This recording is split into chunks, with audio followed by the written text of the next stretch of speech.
Welcome to Forum 360. I'm Stephanie York, your host today. Thank you for joining us for a global outlook with a local view.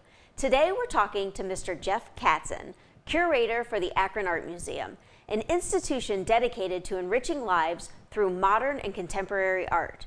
And did you know that the Akron Art Museum has been enriching our lives since 1850? That's a heck of a long time.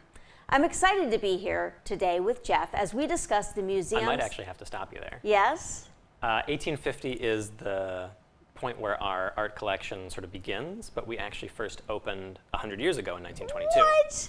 Yeah. Wow, see, I didn't even know that. We're learning right from the beginning. Yeah. Wow, 100 years. It is a heck of a long time. So we're currently celebrating our centennial. Well, good. We'll have to talk about that. Sure. Right. So today we're going to discuss the museum's newest exhibition, the Keith Haring exhibition. Actually, there's a newer one that we're going to talk about too that opened last week. Sure. But Keith Haring's exhibition has attracted the attention of people around the world for his pop culture style drawings and the way he weaves his interests in political matters into his art. We will get behind the scenes with Jeff and see exactly how an exhibition like this comes to fruition. Well, welcome, Jeff, and thank you for joining us. Thanks for having me. Yeah, absolutely. So if you could just tell us a little bit about yourself, your background, where you grew up and went to school and things like that. Sure. I grew up in Cleveland Heights, went to school for my early years at Hawken. Okay. I was very lucky to have my mom in museum work. She worked at the Cleveland Museum of Art for many years and has since worked at the Oberlin College Museum, the Allen Memorial Art Museum, Kenyon College's Gun Gallery, and a few other places. And so she was a great example for not necessarily what museum work was like, because I was too young to understand that, but just that museums could be really welcoming and enjoyable places for me as a kid. She started in the education department, so showing art to young people and getting them excited about it was part of what she did. And so that just gave me a comfort with art and museums, but it wasn't until I went to college at Wesleyan in Connecticut that I started to actually study art and realized that it was something that I was more intellectually interested in. Very interesting. Yeah, so I went for a master's and a PhD eventually, and just kept at the scholarly side of it. But while I was finishing up my PhD, I started work at the Akron Art Museum as a part-time curatorial fellow initially. Okay. And I've been very lucky to advance in my career really pretty quickly there. At this point, I'm currently the only curator at the museum, and so I'm getting to do a lot of work in terms of determining our exhibition schedule and what goes on the walls and how the work is interpreted for the public. Wow, that's a lot of power. It is. I try to maintain a strong sense of responsibility because there's so much art out there in the world. It would be impossible to get all of it onto even the large walls that we have in our galleries. Sure. And I'm the one tasked with making the decision of what is going to be on the walls or what's going to be in our collection and put into storage. And I mean, part of our mission is to show art to the public, but the other part is to preserve works of art in perpetuity. So when things come into our collection, for the most part, the idea is that we keep them forever. Okay. So that can be a significant decision. Absolutely. And there's a lot of people who would love for their art to be preserved or to be shown at a museum. Sure. And if I'm functioning somewhat as the gatekeeper, it's something that I have to take very seriously. And so I try to meet new artists, to see art, to share it with my colleagues, and to make it a group decision at times. We also have a great collections committee who helps to decide about works of art entering the collection. And through all of that, make decisions in a really thought out way. That sounds amazing, really. And so how did you think or get the idea of having the Keith Haring exhibition? Like, where did this idea come about? How did it develop? Yeah. I was talking to a friend who works at an art gallery in New York recently, and he said some exhibitions are exhibitions of inspiration, and some are exhibitions of practicality. Okay. And the Haring exhibition is kind of both. I think it's a really amazing show, but at first it was an exhibition born out of practicality. Okay, what do you mean by that? Yeah. So our former senior curator, Jared Ledesma, left for a very cool new job in North Carolina last July, about a year ago. Okay. And right around that moment, our exhibition schedule had been shifting and changing. And so there just so happened to be a show that opened for April of 2023. that's about 8 months at the time that I had to figure out what that was going to be. And I thought that it was going to be something that Jared organized, and he said, well, actually, I'm going to North Carolina. Have fun figuring out what the show is going to be. Relatively, for museums, we often plan shows in 3 years, maybe 2. Some shows take as long as 10 years to plan. And you had 8 months. And in this case, it was 8 months. But I, of course, don't want to show our audience anything half-baked. Right. And we're also celebrating our centennial, as I mentioned, so that's a moment when we're trying to make our programming and our exhibitions particularly exciting. Right. So I was looking really hard. And it happened to be a guy named Chris Ross, who's in our design department. He's our lead preparator, and so he's got fantastic skills for installing art and making the galleries look just as perfect as they always do. I go to bigger museums and I see that there are little details of their galleries, and I think, you know, we would have gotten that right. Chris wouldn't have missed that. So we have a fantastic team. That's awesome. But Chris also knew the Rubel Museum down in Miami, which is a private museum. And he suggested, you know, they can loan works of art and actually hold groups to make exhibitions a little more quickly than traditional museums can do. You should look into what they have. And he mentioned a couple of different shows, and I went on the Rubel Museum's website, and very conveniently, they list all the different things that they travel. And the ones that Chris had mentioned were at the top, but I kept scrolling down just out of curiosity, and I found that in 2008, they had traveled a Keith Haring show. And I thought that would be really good. We're coming off of a group show at the time that I'm planning for, so a single artist show would be really great. We did, a few years ago, 2 shows called Totally Rad and Totally Radical, which were focused on 1980s art. And those seemed to be really successful with our audience.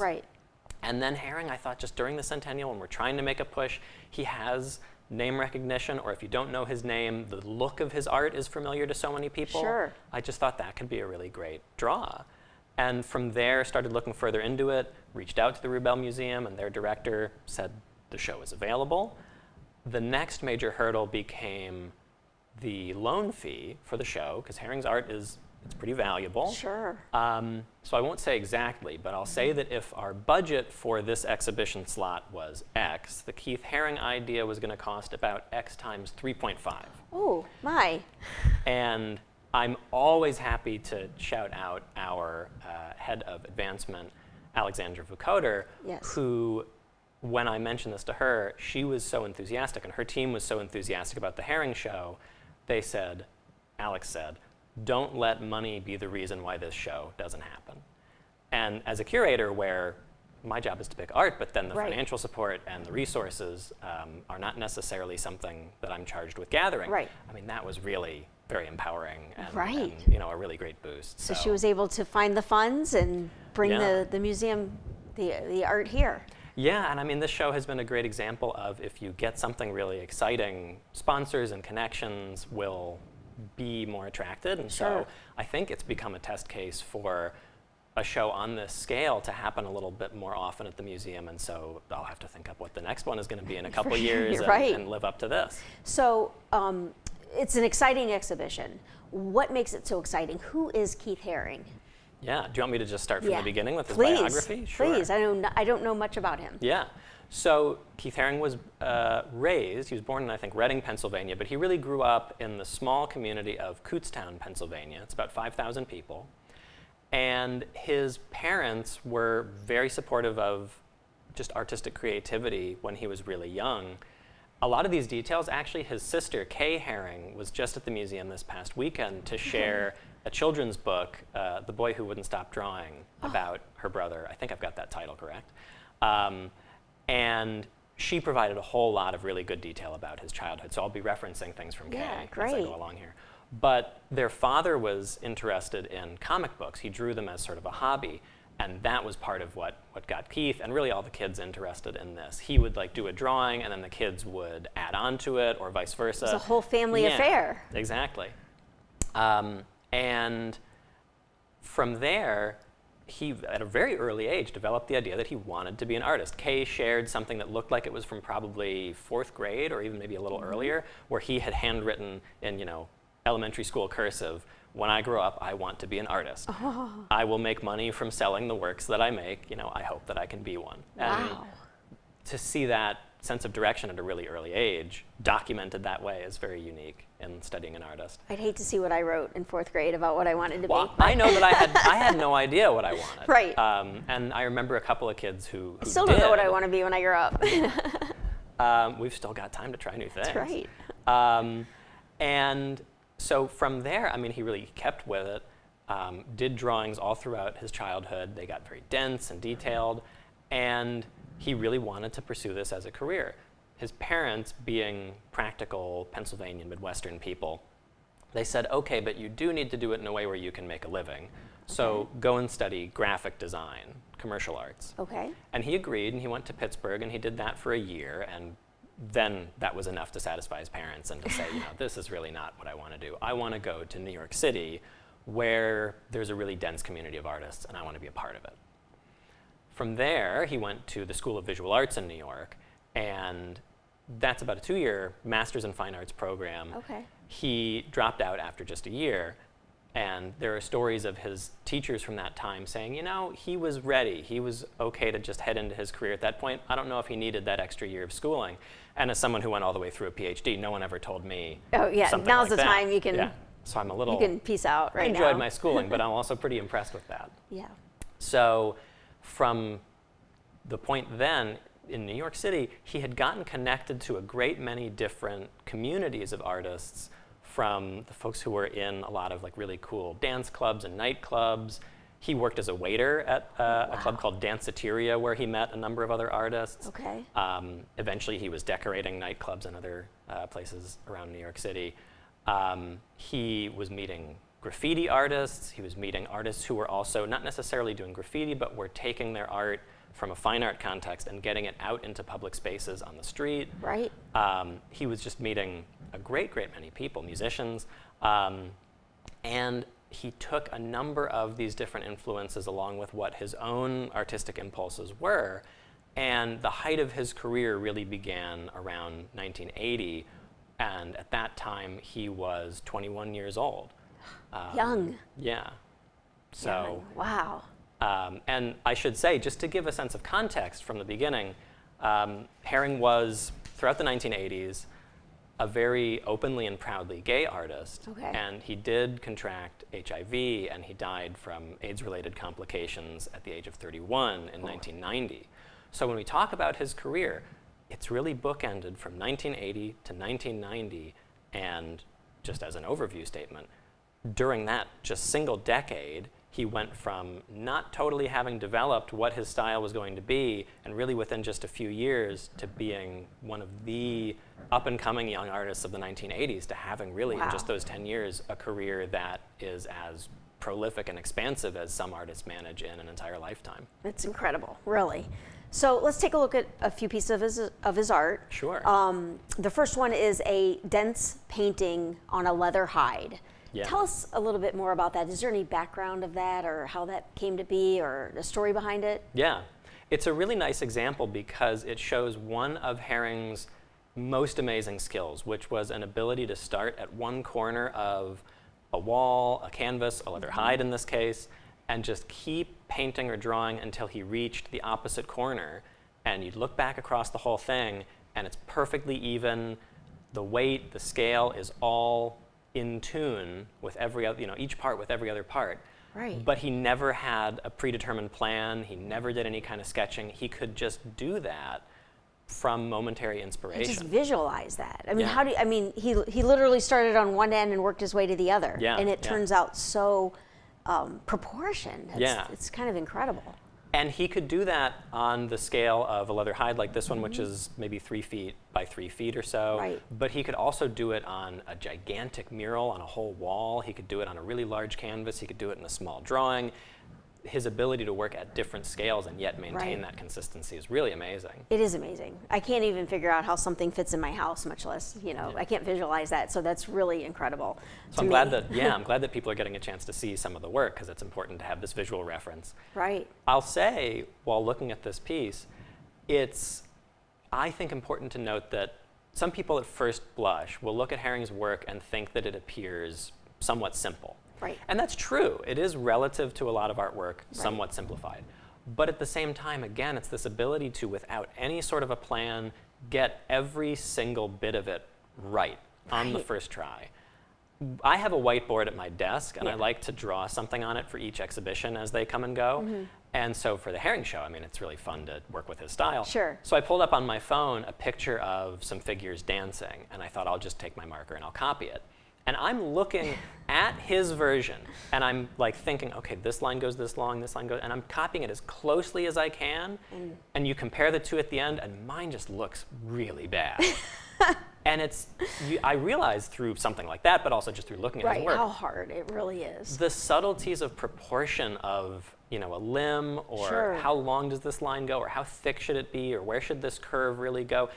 There's really, really fine details that take an image like his and make it lively and energetic, or make it look sort of lumpy and fall flat like my version of it. Right, incredible. So I want to remind our viewers and those who may have joined late that we are here with Jeff Katzin, curator at the Akron Art Museum. We're learning about the Keith Haring exhibition that has been wildly successful, and we're finding out what it takes to land an artist like Haring in his exhibition and how these are brought to life. The second picture art we're going to look at is the Mickey Mouse one. I'll just call it the Mickey Mouse one.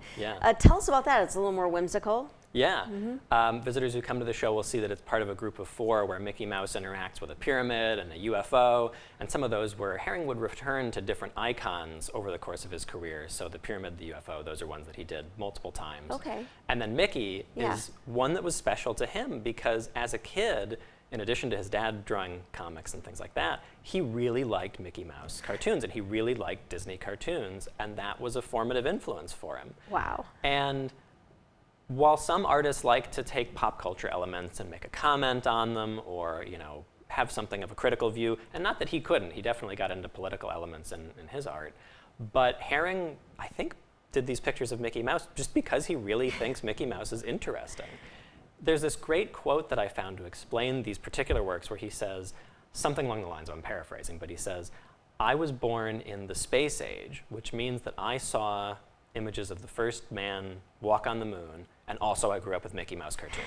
And he says those two things right together, and I think it's because in his mind, the media environment of like watching things on TV and having a big company like Disney was of the same historical moment as the space age. And so to him, those two things were so important to what it felt like to be alive at the time that he was. That's fascinating. And then his hot pink picture. Tell us about the hot pink picture. A really fun, really dense image. Like I mentioned earlier, Haring was working with and was inspired by artists who were doing graffiti in New York City. Graffiti really came out of hip-hop culture and black culture. Haring, as a white artist from rural Pennsylvania, he knew that that wasn't his upbringing, but he was really impressed with graffiti artists. Some of his early works that were really important in setting the trajectory of his style, he would do in the New York subway, in subway stations. And there were these ad boards, and when an advertisement would go up, it would be a piece of paper pasted up, and when that advertisement was no longer under contract, a new piece of paper would go over it, just a blank black page, until there was a new ad to come in. This is a long intro to the hot pink piece, but we're going to get there. Haring would, on that blank black piece of paper in the New York subway station, he'd do a chalk drawing. And between 1980 and 1985, he did over 5,000 drawings like that. That was really the start of his career.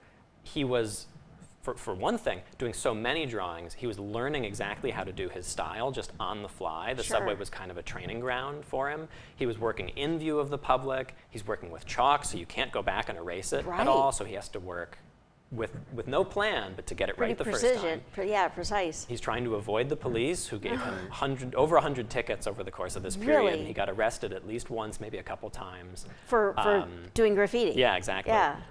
He would say, this paper is essentially worthless, you're just going to cover it over later. I'm not doing any damage, but you never know how the law is going to be interpreted. So he'd work really fast to avoid any sort of harassment. And so when he's doing these drawings, video of him doing them, it's really amazing how he's just like, here's the head, here's the shoulder, here's an arm, here's the side, it's so fast.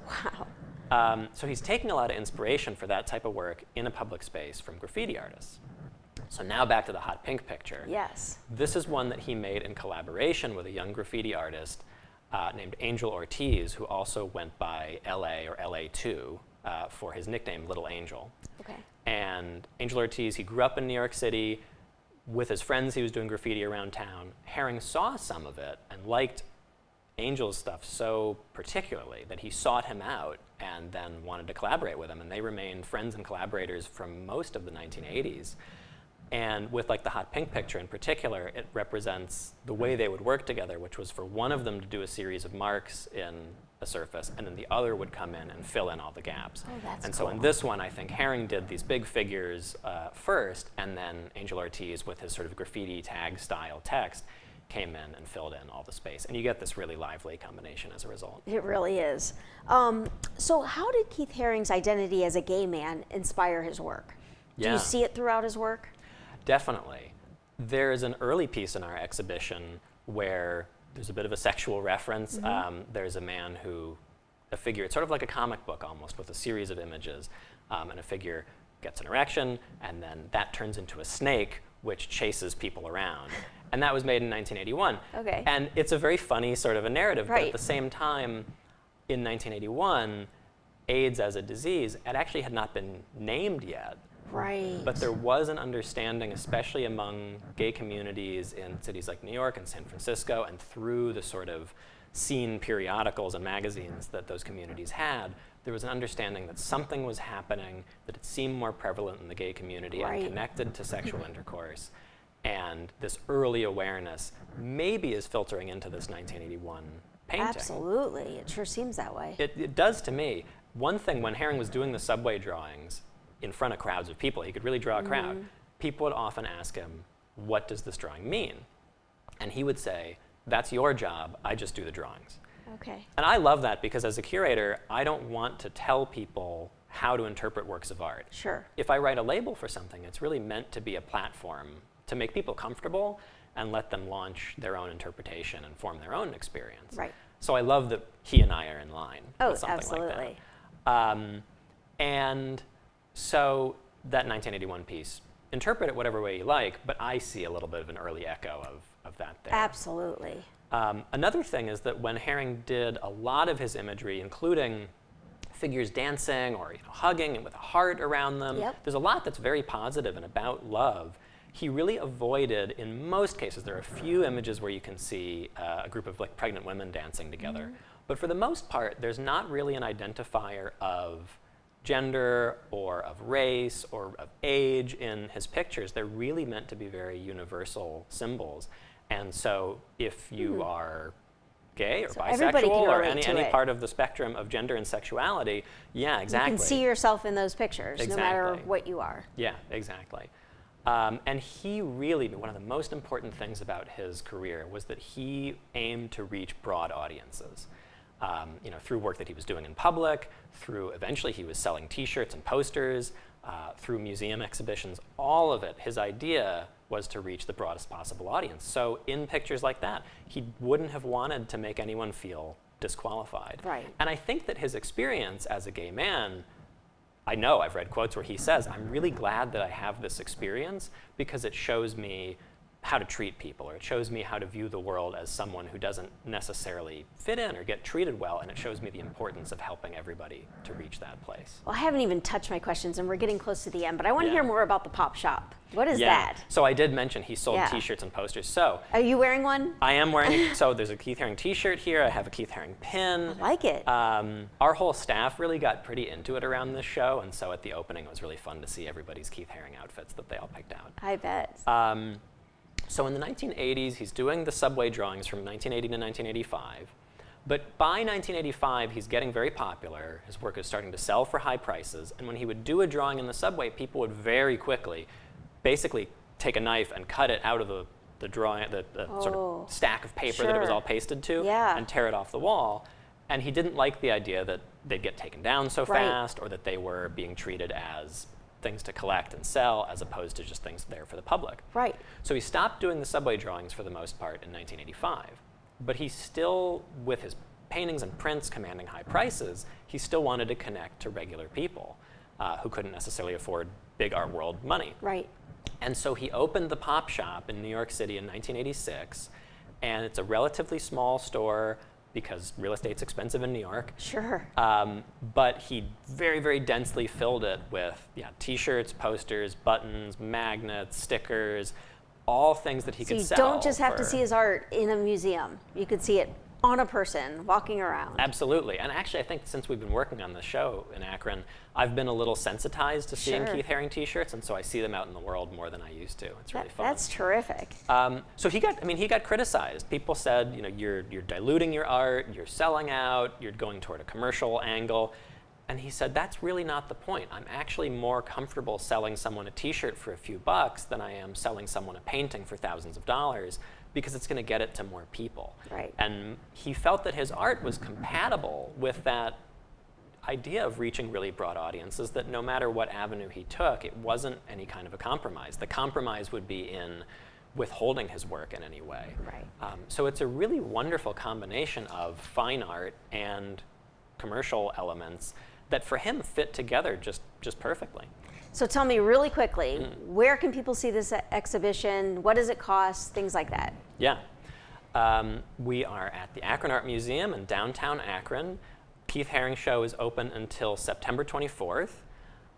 Admission is, gosh, I actually don't know off the top of my head. It's free on Thursdays, right? So yes, it's about $12. I believe Okay. that young people under a certain age get in free, so bring a family or bring some friends. Yeah. And yes, on Thursdays, those are both our free day and our late night. So you can come anytime on Thursday and get in for free, and we're open till 8 p.m. Forum 360 is brought to you by John S. and James L. Knight Foundation, the Akron Community Foundation, Hudson Community Television, the Rubber City Radio Group, Shaw Jewish Community Center of Akron, Blue Green, Electric Impulse Communications, and Forum 360 supporters.